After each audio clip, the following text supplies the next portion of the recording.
All right. So SmackDown was one of the big. It did 2.5 million. It opened up with the Bloodline all coming out with Sammy. They stood in the ring and posed for what felt like a while, and they got the crowd into it. Heyman took the microphone and called the crowd Salt Lake City, etc., pretending not to know what people from Utah are called. Heyman put over Reigns as the longest-running undisputed champion, said he had heard people whining about Drew McIntyre, said Clash of the Castle was supposed to be his moment. Heyman rebuked the idea that the Wales was his home turf and claimed the entire planet is a home turf of Roman Reigns. He then brought up Solo Sikoa and said he wished to claim it as his idea, but instead called it a plan of the Samoan elders. Solo was called as an enforcer that ensured Roman Reigns' position on the island of relevancy and opened up Jimmy and Jey Uso for the pursuit of immortality as undisputed tag team champions. Jimmy then got on the mic and guaranteed a win later against the Brawling Brutes, and Jey chimed in and started to do We the Ones, but Roman held out his hand for the microphone again. Roman called Solo up next to him and told him that he reports to him now, asked him to acknowledge him. Solo acknowledged him as a tribal chief, and they embraced before Roman's music started back up. Sammy interrupted and said stop the music and drew the ire of Jey Uso. He thanked the Bloodline for taking him in, and even though he isn't blood family, and publicly acknowledged Roman Reigns as a tribal chief. Roman then grabbed the mic. He then asked Sammy why he was talking and saying anything right now, and asked why he was tagging along with them and wearing the shirt. Roman asked what he wanted and then demanded that he take the shirt off. Sammy asked if this was about last week and said he looked very sad here, by the way. His facial expressions were great, and said that he wasn't sure if Roman was kidding or not. Roman mentioned that he had disrespected the wise men last week and had Jey tear off his Bloodline shirt. Roman then told him he would never wear that shirt again because he bought him a new one. It said SZ Honorary Us. Jey was pissed, and Sammy celebrated while putting it on and draped up and dapped up Jimmy Uso and gave Solo a hug, and then enthusiastically acknowledged Roman Reigns and gave him a hug. This was one of the most entertaining segments I've seen on TV in a long time. What did you think about this, Konnan? Yeah, this was great character work. You know, Romans was great here. Zayn was great here. Paulie, everybody was great here. The tension, you know, when Jey was happy that, you know, when Roman was browbeating Sammy and Jey was like, yeah, it's about time, you know, rip off the shirt. And then, so I thought this was great. Yeah. The people really love Sami Zayn. So when he finally does get kicked out, that's going to be big business. And I can see them probably teaming him up with Kevin Owens, which would be great. Just great storytelling, bro. Yeah. And we've been saying it since we were on this from day one 2 years ago. When the Bloodline first started to get great, we were on this. And remember, it's been a great ride. And they did what I said. Remember I said that they should get all the belts. And just have and then run the show. The same thing. I said they should put them all together. The Usos should be with Roman. That's exactly what they did. You guys were saying They've done a that for great years. job of including Solo, making him a badass, and making him interesting. They've just done a great job all around with everybody involved. So next was great way to start off the show. Right. Next was Liv Morgan against Lacey Evans. And it's kind of weird. They brought Lacey Evans had like mic work on every show she was on until she got hurt. And now she's been on a few shows and matches. She still hasn't said a word. Yeah, I think she has a different look too. I think she was a Vince project, a Vince pick. So maybe that's not transferring to the new regime. Well, she's in a gray area right now because she's just wrestling and there's no angle for her, right? So basically, she wrestles Liv. Liv beats her, but the big story is after the match, Liv grabbed a candlestick and put it back down.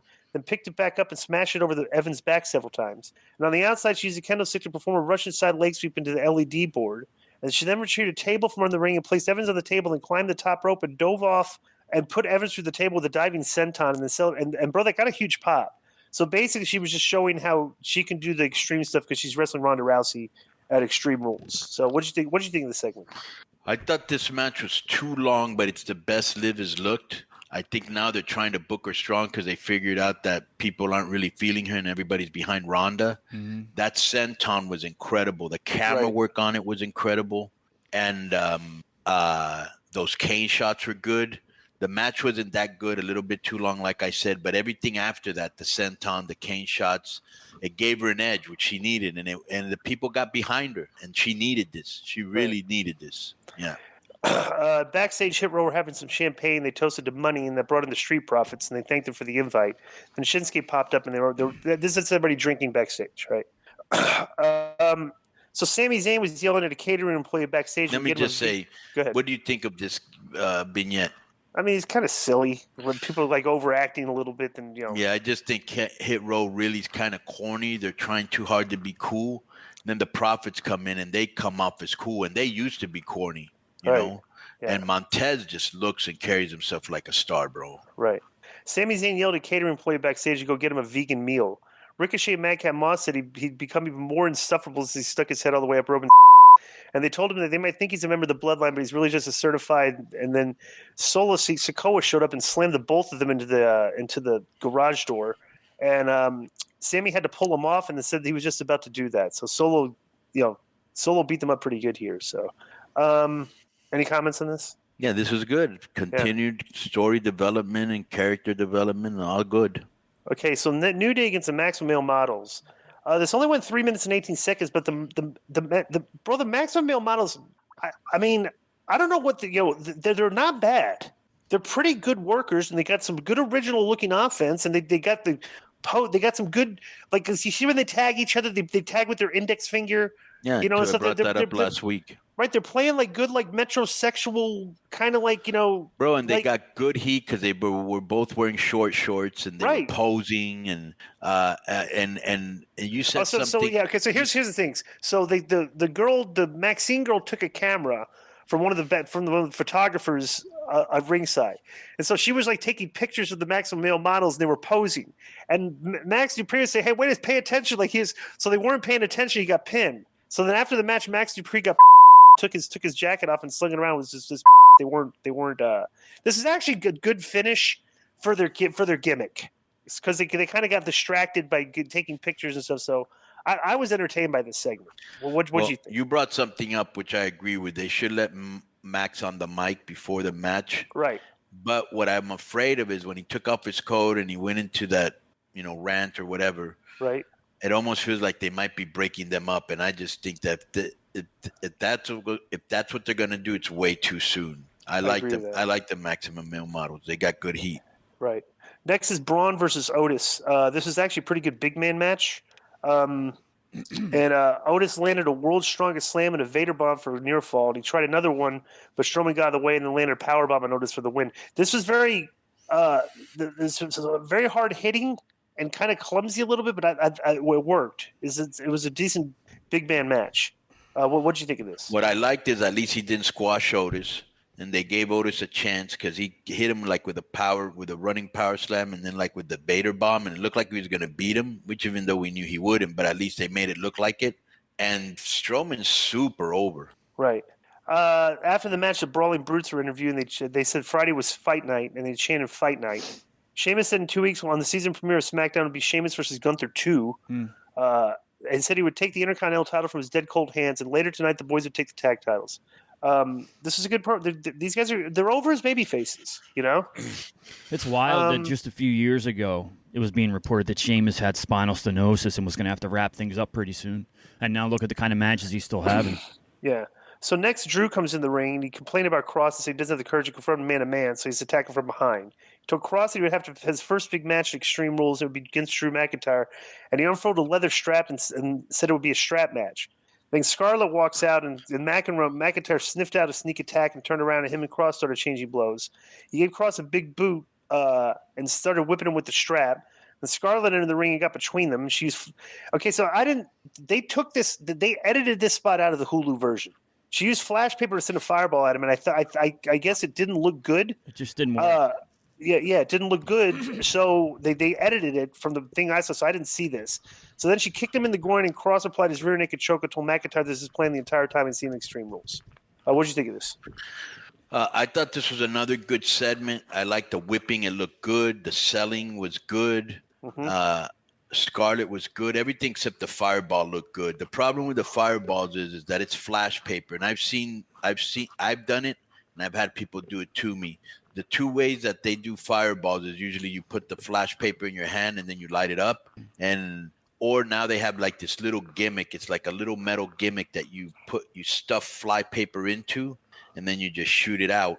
But the problem is that when you use fly paper, if you don't use a lot of it, it doesn't look like a fireball. It just looks like a little sparkler type thing.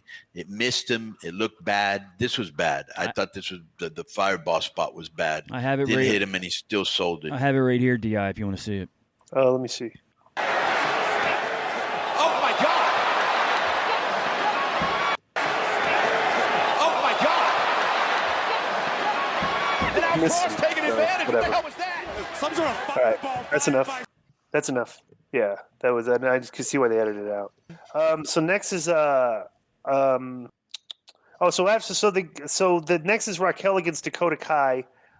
Bailey interfered, which brings Shotzi out. Shotzi gets distracted, so Raquel rolls up Dakota Kai, and they all and they brawl breaks out, and the Bailey and them retreat to the floor. So, whatever. Bro, the best part of this, it was really short, probably less than 3 minutes. Yeah, 2 minutes. Then, Shotzi came out. My question is, what happened to Leah? Why is now she with Shotzi? And the interaction between Shotzi and Sky was not good. And somebody told me the Tank is coming back. Oh my God! Right. Yeah. So next is the main event: Jimmy and Jay against the Brawling Brutes. They did double heat here and double hot tags. Bro, this match was great. Yeah. So what Butch, a great main event. So Sammy, to go near the end, Sammy tried to put a chair in the ring, but Sheamus shut him down. Then Imperium ran down to take down Sheamus. So Ridge and Butch came out to try to help Sheamus, and so the Usos super kicked him on the outside of the ring and then threw him back in and landed the 1D on Butch and got the win. It was a good finishing sequence, and they made it to where the Imperium was beating up. They weren't interfering; they were just beating up Sheamus. So when they came out to the ref didn't get buried in this. And basically the Bloodline posed to close the show. Good match and a good finish, I thought. Real good match. I thought Butch looked really good. Usos can work with anyone. They're a great tag team. I like when Butch tried that middle rope moonsault. The Usos caught him with the double super kicks for a good near fall, and Zayn was selling the out of that. This was a really good main event. Yeah. That's been our SmackDown review. Enjoy the rest of the show. Boom.